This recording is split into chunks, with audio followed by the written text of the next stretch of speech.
ფრიდონ ხალვაშის გამზირის 212 ნომერში მცხოვრებლები დასახლების გაზიფიკაციას ითხოვენ. ადგილობრივების თქმით, ცენტრალურ გზაზე გამავალ გაზის მაგისტრალთან მიერთებას მასშტაბური პროექტის გამო ვერ ახერხებენ. კონკრეტული მიზეზის გაგებას მოსახლეობა დღეს უშუალოდ კომპანიის წარმომადგენლებისგან შეეცადა. მოქალაქეებთან შეხვედრა სოკარ ჯორჯია გაზი აჭარამ სამოქალაქო მრჩეველთა საბჭოს ორგანიზებით გამართა.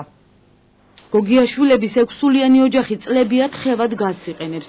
ბუნებრივი აირის სახლში შეყვანას დიასახლისი აქტიურად ცდილობს, თუმცა როგორც ამბობს, ჯერჯერობით ვერ ახერხებს. მისი თქმით, გაზიფიცირების პროცესში ჩქაროსნული მაგისტრალის სავარაუდო მშენებლობის გამო ვერ ჩაერთო. ლიანა გოგიაშვილის ინფორმაციით, ავტობანის ერთ-ერთი მონაკვეთი სწორედ იმ კორპუსის ტერიტორიაზე უნდა გავიდეს, სადაც ოჯახი ცხოვრობს. რომ მიხვიდე და შეეკითხო ავტობანი გაზის, არ ვიცით გეუბნებიან.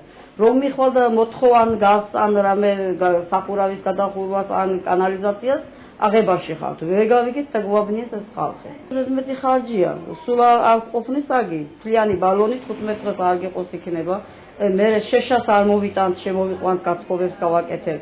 სად 800 ლარი შეშაში მიწება და სად გაზის შემოყვანა და გადახდა მაინც მუდმივი იქნება. დამატებითი ხარჯების პრობლემა ამ კორპუსსა და მიმდებარე ტერიტორიაზე მცხოვრებ კიდევ 10-ობით ოჯახს აწუხებს. მათი თქმით, ბუნებრივი აირის ცენტრალური მაგისტრალი ფრიდონ ხალვაშის გამზირზე ჯერ კიდევ 2 წლის წინ გავიდა, თუმცა მკვლევარი გაზსადენის მილი 212 ნომერში მდებარე საცხოვრებელ სახლებამდე ამ დრომდე არ მისულა. მიზეზის გარკვევას აქ მცხოვრებლები დღეს კიდევ ერთხელ დემოკრატიული ჩართულობის ცენტრში შეეცადნენ, სადაც სოკარ ჯორჯია გაზი აჭარის წარმომადგენლები მოსახლეობას შეხვდნენ. შეიძლება 5 წელი არ მოგწეს აღება ხო 5 წელი ხომ უნდა ვიარსებოთ. კი, დედახმარეთ, დედახმარეთ. მე მაგას გეტყვი არ ვამბობ. შეშა, ანას, კაცო იმას 800 ლარი მე არ მაქვს.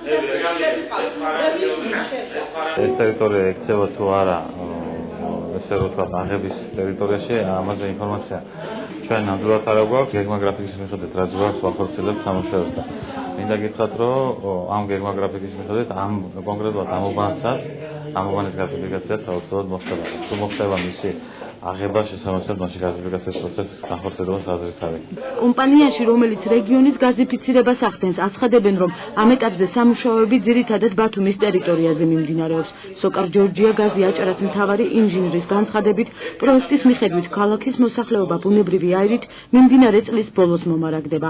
რაც შეეხება შემოერთებულ ტერიტორიებს, კომპანიაში აცხადებენ, რომ სამუშაოები ფართო მასშტაბებს მოიცავს და მიმდინარე წელს მისი განხორციელება სრულად ვერ მოხერხდება. აუცილებლად კიდევ მასშტაბურად რომ მოვედოთ და მთელი აჭარა გავაკეთოთ, ამის საშუალება ნამდვილად არ არის. ამას ყველაფერს ჭირდება კვალიფიციური კადრი, ჭირდება პროექტ მუშაობა და აი მის დასრულება და ეს ყველაფერი დროს მოიცავს და ეხა აუცილებლად აი ერთი ხმათ რომ შევიდეთ და ყველა უბანში და ყველა სოფელში გაზიფიცირება დავიწყოთ, ამის საშუალება ნამდვილად არ არის. კომპანიის წარმომადგენლის მონაცემებით ამ ეტაპზე სოკარ ჯორჯია გაზი აჭარა 25,000-მდე აბონენტს ემსახურება.